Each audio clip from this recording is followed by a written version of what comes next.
ఆర్తధ్వని సిలువ ధ్వని ఈ లోకము అశాశ్వతం స్థిరమేది మానవా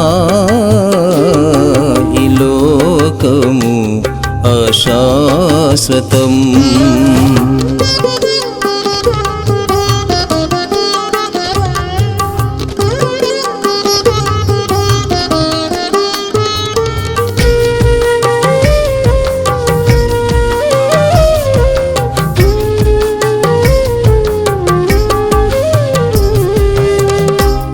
మంటితోనే చేయబడెను మంటిలోనే కలసిపోవు మంటితోనే చేయబడెను మంటిలోనే కలసిపోవు మమతలేల మంటి పైన మమతలేల మంటి పైన మోసపోకుమా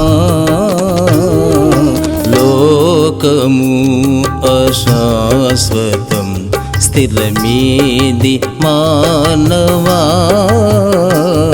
ఈ లోకము అశాశ్వతం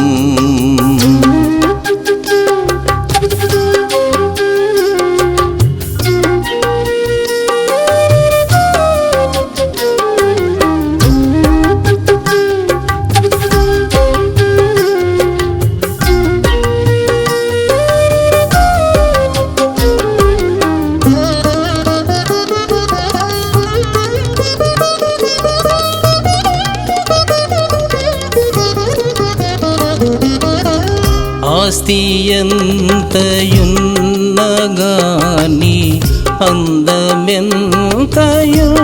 అందమెంతయున్నగాని ఆస్తి ఎంతయున్నగాని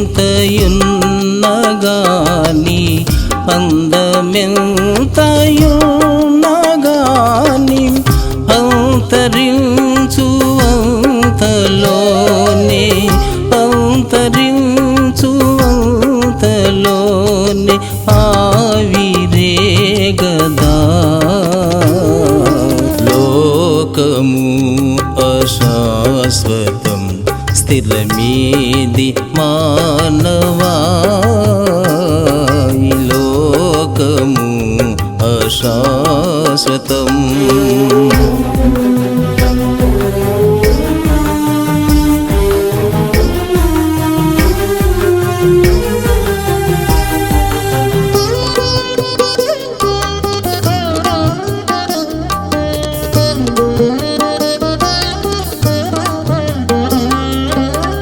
ఫలము ఎంతయున్నగాని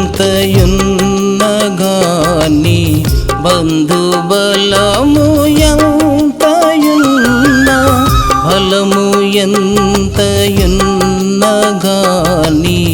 బంధుబలము ఎంతయున్నా భోగభాగ్యమెంతయున్నా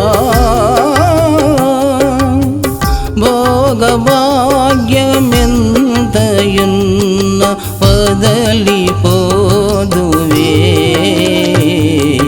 లోకము అశాశ్వతం స్థిరమేది మానవా ఈ లోకము అశాశ్వతం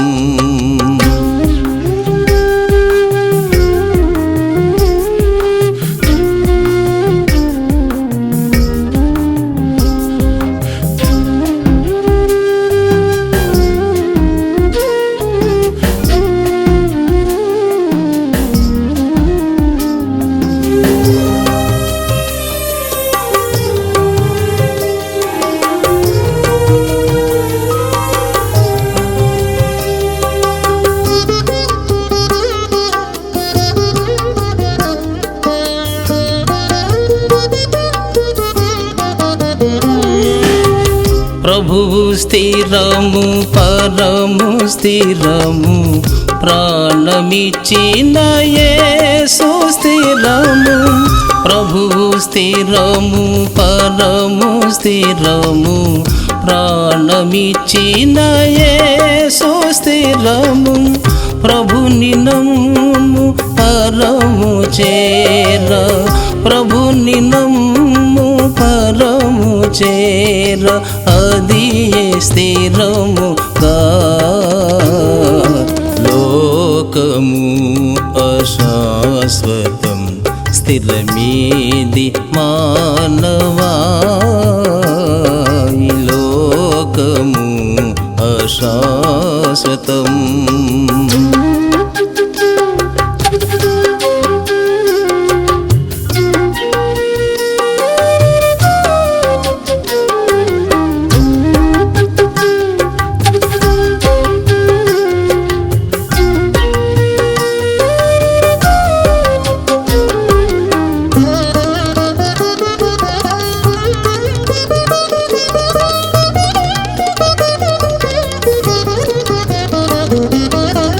మోసపోకు మోసపోకు, మాయలో మునిగిపోకు. మోసపోకు మోసపోకు, మాయలో మునిగిపోకు. మహిమలోకమందు చేర, మహిమలోకమందు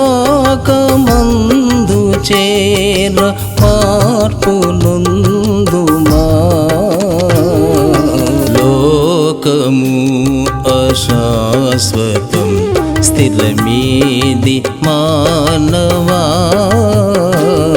ఈ లోకము అశాశ్వతం.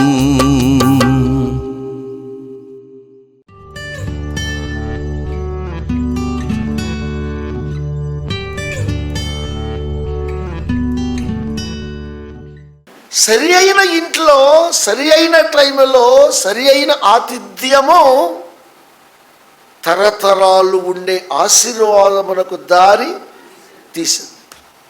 పుట్టాడు ఒక బిడ్డ ఇస్సాకు. అందుకుందే వారి ఆశీర్వాదం. నేటికి వారు భూమి మీద ఇజ్రాయేలుగా పిలువబడుతున్నారు. నేటికి ఉన్నారు. వారిలో నుండి వచ్చాడు యేసయ్య లోకాన్ని రక్షించటానికి. కాబట్టి ఆనాడు వచ్చాడండి అబ్రాహాము ఇల్లు, దావీదు ఇల్లు, సొలొమోను ఇల్లు, హిజ్కియా ఇల్లు. కానీ ఈ పూట వస్తాడా అని అనుకోవచ్చు. క్రొత్త నిబంధనలో పౌలు రాశాడు, మనమే ఆయన వ్యవసాయము, మనమే ఆయన ఇల్లు అన్నాడు. వ్యవసాయము అంటే సంపద, ఆశీర్వాదానికి సంబంధించింది. ఇల్లు అంటే నివాసము. దేవునికి స్తోత్రం. మన జీవన విధానం మీద దేవుడు దృష్టి పెడతాడు. మన నివాసముల మీద కూడా దేవుడు దృష్టి పెడతాడు. జాగ్రత్త. అంత మాత్రమే కాదు, హృదయమే దేవుని ఆలయమనియు, దేవుని ఆత్మ ఈ ఆలయములో, నీ హృదయమని ఆలయములో నివసించు సున్నాడని నీకు తెలియదా? దేవుడు నివసించటానికి కోరుకున్న నీ హృదయము ఒక ఇల్లు అయితే నీ ఇల్లు ఎలా ఉండాలి? మీరు కూడా ఆలోచించండి. నీ హృదయమును మందిరముగా మలుచుకొని నీలో నివసించటానికి, ఆరాధించబడటానికి ఇష్టపడుతున్నాడంటే నీ హృదయం అనే దేవాలయము ఎలా ఉండాలి? దావీదు తీసుకున్న జాగ్రత్తలు అవసరం లేదా? హిజ్కియా దిద్దుకున్నాడు కదా, అలాంటి దిద్దుబాటు మనకు అవసరము కాదా? సొలొమోనులాగా ఓడిపోదామా? కళకళలాడుతున్న రాజ్యము కళాహీనమై, కామాతురత కలిగి, మోహము కలిగి, అడ్డం వచ్చిన ప్రతి దానిని ఉంచుకున్నాడు, అద్దు మీరాడు కదా. మరి ఎలా? అయితే ఏం జరిగింది చెప్పండి. తర్వాత వృద్ధాప్యములోనే మోసం చేయబడ్డాడు, కరెక్టే. ఇంకా కాస్త ముందుకెళ్ళిన తర్వాత ప్రసంగి గ్రంథంలో ఉంది, ఆయన అంతా రాసి 700 మంది ఆడవాళ్ళతో కాపురం చేసిన దానికంటే 300 మంది ఉంచుకున్న వారితో కాపురం చేసి జల్సాలు అనుభవించిన దానికంటే ఎక్కడెక్కడో గొప్ప రాజులకు రాజ్యములకు అల్లుడుగా పేరు తెచ్చుకున్న దానికంటే ఆయన ఫైనల్గా సావబోయే ముందు చెప్పింది ఏంటంటే, దేవుని యందు భయభక్తులు కలిగి ఉండుట అన్నిటికంటే మించినది అన్నాడు. దేవునికి స్తోత్రం. ఆ మాట కాని పలికి ఉండకపోతే సొలొమోను చరిత్ర ఎవడికి అవసరం లేదు, ఉపయోగము కూడా లేదు. కాబట్టి పురుషులు చాలా జాగ్రత్తగా ఉండాలి, స్త్రీలు కూడా చాలా జాగ్రత్తగా ఉండాలి. అందము మోసకరము, సౌందర్యము వ్యర్థం. మహిళలు అందమునకు ప్రతీక, కానీ భక్తిగా ఉండేవాళ్ళు ఎగస్ట్రాలు చేయకూడదు.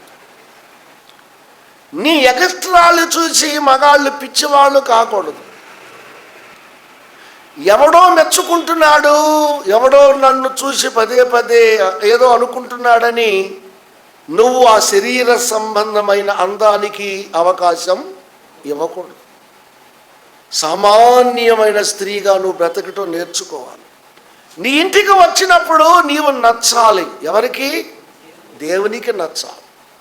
నీ ఇంట్లో దేవుడు ఒకవేళ భోజనం చేస్తే నువ్వు వడ్డించేది దేవుడు సమృద్ధిగా భుజించేదిగా ఉండాలి. నీ ఇంటికి దేవుడు వచ్చినప్పుడు నీ భక్తి, నీ జాగ్రత్త నీ అవసరతలను తీర్చేదిగా ఉండాలి. దేవునికి స్తోత్రం. దయచేసి భార్య వృద్ధురాలయ్యిందని భర్త కానీ, భర్త వృద్ధుడయ్యాడు అని భార్య కానీ రెచ్చిపోవటం భక్తుల లక్షణం కాదు. చాతనైనంత మట్టుకు నీ కొరకు నీ బిడ్డల కోసం అహర్నిశలు ప్రయాసపడిన నీ యజమానుణ్ణి జాగ్రత్తగా చూసుకోవలసిన బాధ్యత ప్రతి ఇల్లాలి పైన ఆధారపడి ఉంది. నీవే సర్వమని, నీవే సమస్తమని కనిపెట్టుకుని లేక పరిచర్య చేసిన నీ భార్యను కూడా చూసుకోవలసిన బాధ్యత భర్తకు ఉంది. అహర్నిశలు కష్టపడి కుటుంబ అభివృద్ధి కోసం వారి కడుపులు కట్టుకొని పిల్లలను పెంచి పెద్దవారిగా చేస్తే ఆ తల్లిదండ్రులను గౌరవించవలసిన బాధ్యత పిల్లల మీద ఉంది. ఇది మనుషులకు నచ్చటం కాదు. ఎవరికి నచ్చాలి? దేవునికి నచ్చాలి. ప్రతి ఇల్లు ఒకని చేత కట్టబడును, సమస్తమును కట్టువాడు దేవుడే. యెహోవా ఇల్లు కట్టని ఎడల కట్టువాని ప్రయాస వ్యర్థం.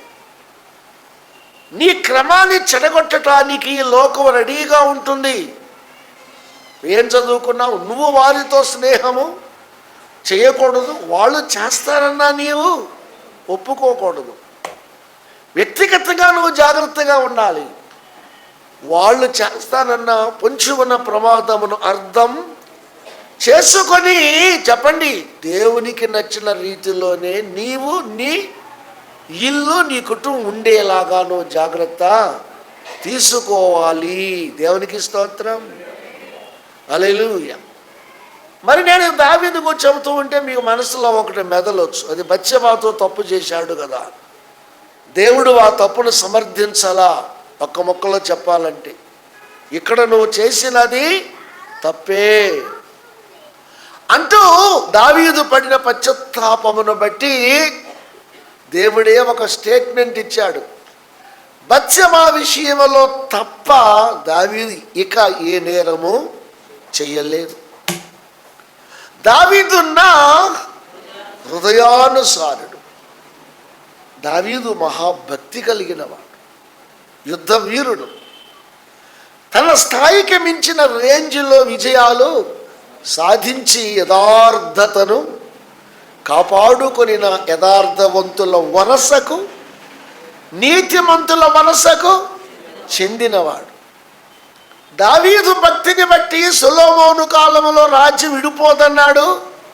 సొలొమోను బ్రతికి బయట పడ్డాడు. సొలొమోను కుమారుడైన రెహబాము కాలంలో అన్నట్టుగా రాజ్యం ఏమైపోయింది? ముక్కలైపోయింది. ఇప్పటికీ అతకలేదు.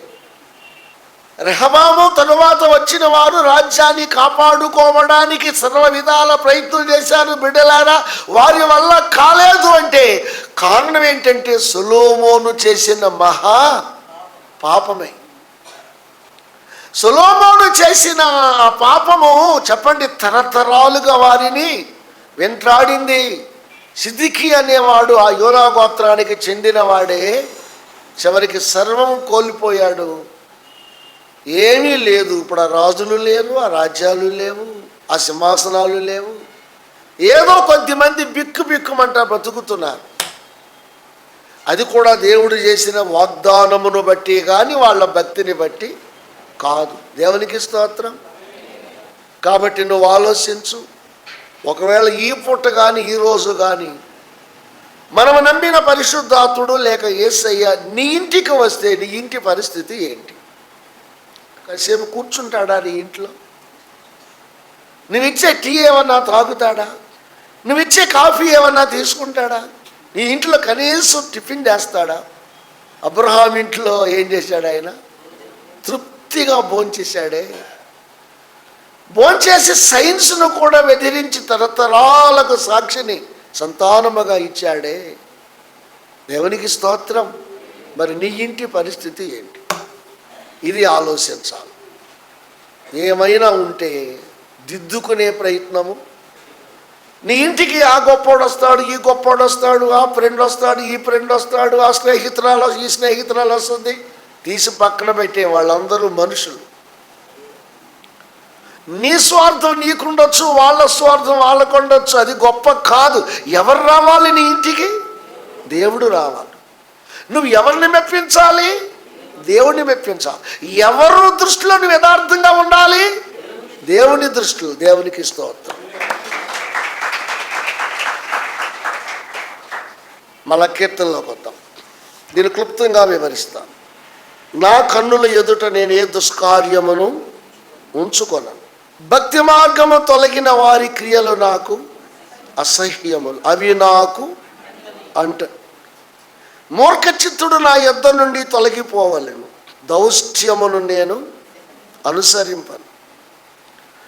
తమ పొరుగు వారిని చాటున దూషించు వారిని నేను సంహరించి, ఆ రాజుల కాలంలో చంపేయటం ఉంది, ఆ కాలానికి సరిపోదు. అహంకార దృష్టి గల వారిని, గర్వించిన హృదయము గల వారిని నేను సహింపను. నా యొద్ద నివసించున్నట్లు దేశములో నమ్మకస్తులైన వారిని నేను, నిర్దోష మార్గమందు నడుచువారు నాకు పరిచారకులగుదురు. ముగింపు కోసం, మోసము చేయువాడు నా ఇంట. ఇది దావీదు పలికిన మాటలే. దేవుని కూడా అన్వయించుకోవచ్చు. రెండవ విషయంగా దావీదునే మనం పరిగణలోనికి తీసుకుంటే, దావీదు ఎలాంటి వారిని ఇష్టపడతాడు? దావీదు ఎలాంటి వారితో స్నేహం చేయడానికి ఇష్టపడతాడు? కొన్ని వర్గాలంటే ఆయనకి ఇష్టం ఉండదు. చెప్పండి, ఏమన్నాడు? కన్నుల ఎదుట ఏ దుష్కార్యమును, నా కన్నుల ముందు దుష్కార్యమును ఉంచనీయను, ఉంటే నేను ఇష్టపడను. భక్తి మార్గము తొలగిన వారి క్రియలు నాకు అసహ్యములు ఆయన కంట. అంటే నేను అతడు చేసినట్లు వాళ్ళు చేసినట్లు నేను చెయ్యను. మూర్ఖ చిత్తుడు అంటే మూర్ఖమునకు ఇష్టపడువాడు నా యొద్ద నుండి తొలగిపోవాలను. దౌష్ట్యము అంటే అతిశయము, గర్వం. అలాంటి వాడు అలా ఉండకూడదు. అలాంటి వాడిని నేను ఇష్టపడను. తన పొరుగు వారిని చాటున దూషించు వారిని నేను అవసరమైతే చంపేస్తా, లేపేస్తా, అడ్డు తొలగించుకుంటా. అహంకార దృష్టి గల వారిని, గర్వించిన హృదయం గల వారిని నేను సహింపను. మరి ఎవరు కావాలి? ఎవరితో ఉండటానికి ఇష్టపడుతున్నాడు? త్వరగా చెప్పండి. నమ్మకస్తులైన వారితో. దేశంలో నమ్మకస్తులైన వారి కోసం నేను ఎదురు చూస్తున్నాను, కనిపెడుతున్నాను. అలాంటి వారికి నా ఇంట్లో నాతో ఎలాంటి ఇబ్బంది ఉండదు.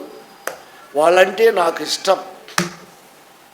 ఇక్కడ మీకు నేను టైం అయిందనని ఒక ఇంటి ఇస్తాను, దయచేసి వినండి. ఒక విశ్వాసి వాక్యానికి లోబడి వాక్య ప్రకారంగా జీవిస్తూ ఉంటే, జీవించుచున్న వారు ఎలాంటి విశ్వాసులను ఇష్టపడతారు? ఎలాంటి విశ్వాసులను ఇష్టపడాలి. ఇంగ్లీషులో ఈ కీర్తనకు ఏమనిచ్చాడు అంటే కమిట్మెంట్ అన్నాడు. కమిట్మెంట్. భక్తిగా బ్రతకడానికి కమిట్మెంట్ అంటే అర్థం చెప్పండి. ఒప్పందము, ఒప్పుకొనుట. ఉదాహరణ చూడండి, సంఘములోని ఒక వ్యక్తి ఒక కమిట్మెంట్ అయ్యారు, నేను వాక్య ప్రకారంగా జీవించాలి, నేను నీతిగా బ్రతకాలి, నా ఇల్లు యథార్థంగా ఉండాలి, నా కుటుంబము దేవునికి నచ్చిందిగా ఉండాలి, ఏమైనా లోపములుంటే దిద్దుకుంటాను, సరిచేసుకుంటాను, ఇది నా వ్యక్తిగత అభిప్రాయం, వాక్యానుసారముగా బ్రతకాలి అనుకున్నప్పుడు అదే సంఘంలో అలాంటి కమిట్మెంట్ లేని వాళ్ళు ఉన్నారు అనుకుందాం. మీరు పాయింట్ క్యాచ్ చేయండి. కమిట్మెంట్ కలిగిన వారికి త్వరగా, కమిట్మెంట్ కరెక్ట్గా లేని వారికి తేడా ఉంటుందా ఉండదా? మీకు అర్థం చేసుకోవాలి. ఈ కమిట్మెంట్ లేకుండా ఇష్టానుసారముగా జీవించే విశ్వాసులు కమిట్మెంట్ కలిగిన వారితో ఫ్రెండ్షిప్ ఒకవేళ చేయవలసి వస్తే, కమిట్మెంట్ కలిగిన వారు కూడా కమిట్మెంట్ లేని వారితో కలిస్తే కొంచెం దెబ్బతినే చెప్పాలి, అవకాశం ఉంది. కాబట్టి నువ్వు వారితో స్నేహం చేయకూడదు, వాళ్ళు చేస్తానన్నా నువ్వు ఒప్పుకోకూడదు. నీ కమిట్మెంట్లో కొంత ఇబ్బంది పడతావు. కమిట్మెంట్ కలిగిన వారు కమిట్మెంట్ను అనుసరించి మాట్లాడతారు, కమిట్మెంట్ లేని వారు లేని రీతిగానే మాట్లాడతారు. మాట్లాడగా చివరికి గట్టి కమిట్మెంట్ కలిగిన వారైతే వంగరు లొంగరు, కమిట్మెంట్ లేని వారు, నిర్ణయాలు కొంచెం తేడా ఉన్న వాళ్ళైతే లేని వారితో ఎక్కువగా గడిపినందువలన ఈ కమిట్మెంట్ కూడా దెబ్బ తగిలే అవకాశం ఉంది. జాగ్రత్త. కాబట్టి మీరు ఆలోచించారు. దీని ముగింపు ఎలాగో మీకు తెలుసా? దేవుడు చెప్పాడు, నా తండ్రి ఇంట అనేక నివాసములు కలవు. దావీదు ఈ లోకంలో ఈ ఇంట్లో ఈ దేశంలో ఉండటానికి నీ జాగ్రత్తలు వహిస్తే, దావీదు కంటే గొప్పవాడైన లోక రక్షకుడైన పరలోక రాజ్యం అనే ఇంటిని ఏర్పాటు చేస్తున్న యేసయ్య ఇంకెంత పరిశుద్ధంగా, ఇంకెంత జాగ్రత్తగా ఊహిస్తాడు. హల్లెలూయా. నా తండ్రి ఇంట అనేక నివాసములు, నేను మీకోసం స్థలం సిద్ధం చేయటానికి వెడుతున్న అదే పరలోక. ఇప్పుడైనా ఆ పని మీదే ఉన్నాడు. పరిశుద్ధాత్ముని ఈ లోకంలో పెట్టాడు సిద్ధం చేయటానికి. నీతిమంతులు లోకాన్ని విడిచిన తర్వాత నివసించడానికి ఒక ఇల్లుని ఏర్పాటు చేస్తున్నాడు. మరి ఆ ఇంట్లో, ఈ ఇంటికంటే ఈ దేశం కంటే చాలా పవర్ఫుల్. అక్కడ ఏమాత్రం కూడా లోపం ఉంటే ఆ ఇంట్లో నివసించటానికి ఏమాత్రం కూడా కుదరదు. ఎవరు ఉంటారు ఆ ఇంట్లో? దేవునికి స్తోత్రం. ఎవరు యేసయ్యలాగా జీవిస్తారో వారు మాత్రమే ఆ ఇంట్లో ఉండటానికి అర్హులు. పరిశుద్ధపరచబడి పరిశుద్ధతను చివరి వరకు ఎవరు కంటిన్యూ చేస్తారో, అది ఏ వయసు అయినా, వారే అక్కడ నివసించటానికి యోగ్యం. ఏమాత్రము లోపమున్నా కుదరదు. వారు నివసించే స్థలం వేరుగా ఉంది. అది అగ్ని గుండం. అది వారి నివాస స్థలం. పరలోకము నీతిమంతుల నివాస స్థలం. తండ్రిది ఆ ఆస్తి, తండ్రిది ఆ రాజ్యం. దేవునికి మహిమ కలుగునుగా. 3 రకాల నపుంసకులు బైబిల్లో ఉన్నారు. ఆడామగా కానివారు. ఒకటి బై బర్త్ నపుంసకులుగా పుట్టినవారు. రెండవది యాక్సిడెంటల్గా ప్రమాదం జరిగి అంగవైకల్యం కోల్పోయి శక్తిని కోల్పోయి నిర్వీర్యమైన వారు. మూడవది అన్ని అంగులు కలిగుండి దేవుని రాజ్యములో నివసించటానికి వారి సమస్తమును దేవుని సేవకు అంకితం చేసిన వారు సమర్థులయ్యుండి కూడా, మళ్ళీ సొలొమోను కలపడు, సమర్థులయ్యుండి కూడా ఎలాంటి కామాతురతకు చోటు ఇక. ముగించండి. తర్వాత నచ్చిన వారిని ఉంచుకునే ప్రయత్నము చెయ్యక. మూడవది చెప్పండి, మోహించి మోహపు పాపములో పడక. అన్ని అర్హతలు కలిగి కూడా ఎవరు పాపము చేయరో వారి జీవితాలు అంకము చేసిన వారు మాత్రమే పరలోక రాజ్యములో నివాసము చేస్తారు. అంటే త్యాగముగా ఉండవారు, పరిశుద్ధతని మెయింటైన్ చేసిన వారు. అవసరమైతే నేనేమైపోయినా పర్వాలేదు, నా యేసుతో ఉండే అవకాశం నాకు దొరికితే అంతే చాలు అనే నిర్ణయాలు కలిగినవారు. అవసరమైతే మనలో ఉన్న కామ వాంఛను, మోహాన్ని, ఆ చెడు స్వభావాన్ని ఏం చేయాలి? జయించాలి, పక్కన పెట్టాలి. తప్పదు. మీ ఇష్టం వచ్చినట్లుగా చేస్తే కుదరదు. దేవునికి స్తోత్రం చెప్పండి. అవసరమైతే దేవుని కోసం మనం ఏం చేయాలి చెప్పండి? అన్నీ ఉన్నా ఏమీ లేని వారముగా మారాలి. Controlling power. దేవునికి మహిమ కలుగునుగా. ఆ రీతిగా ఉందాం. మన నిర్ణయాల్లో లోపం లేకుండా చూసుకుందాం. మనం స్నేహం చేయొద్దు, వాళ్ళు చేస్తానన్న ఇష్టపడద్దు. మన ఇంటికి దేవుడు వచ్చినా, దేవుని ఇంటికి మనం వెళ్ళినా, ఆయన రప్పించగలిగిన మనం ఆ ఇంటికి వెళ్ళగలిగిన సామర్థ్యము కలిగిన భక్తి చేద్దాం. అటు కృప దేవుడు మనకు దయచేయను గాక. తరల వంచండి. చిన్న ప్రార్థన నాతో చేయండి. తండ్రి, మీ నామమునకు స్తోత్రాలు. 101వ కీర్తనలో నుండి ఒక విలువైన సందేశాన్ని మాకు అందించి మమ్మల్ని బలపరిచినందుకు స్తోత్రం. టీవీలో కూడా ఎందరు వినబోతున్నారో వారికి కూడా పరిపూర్ణమైన మార్పు దయచేయండి. మీరు మా ఇంటికి వచ్చిన, మా హృదయం అనే గృహాలు నివసించడానికి ఇష్టపడితే మేము ఎలా ఉండాలి? రూటు తప్పి రెక్కలు ఇరిగి ఇష్టానుసారంగా జీవించుచున్న, కమిట్మెంట్ మీరిన అల్ప విశ్వాసులు, స్వార్థపరులతో కమిట్మెంట్ కలిగిన విశ్వాసులు ఎలా బ్రతకాలో మీరు మాట్లాడినందుకు స్తోత్రం. కమిట్మెంట్లో బలహీనత లేకుండా రోషముగా బ్రతకగలిగిన కృపను బిడ్డలకు దయచేయండి. మీరు మా ఇంటికి వచ్చినా, మేము మీ ఇంటికి వచ్చినా మీ ప్రక్కన కూర్చుని అర్హతను మాకు దయచేయండి. తగిన భక్తిని మాకు అనుగ్రహించమని యేసు నామమున వేడుకొనుచున్నాము తండ్రి. ఆమేన్.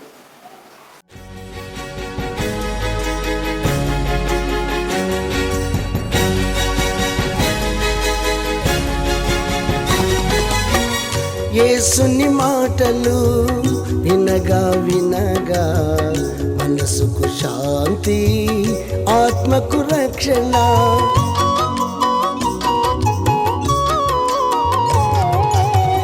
యేసుని మాటలు వినగా వినగా మనసుకు శాంతి, ఆత్మకు రక్షణ.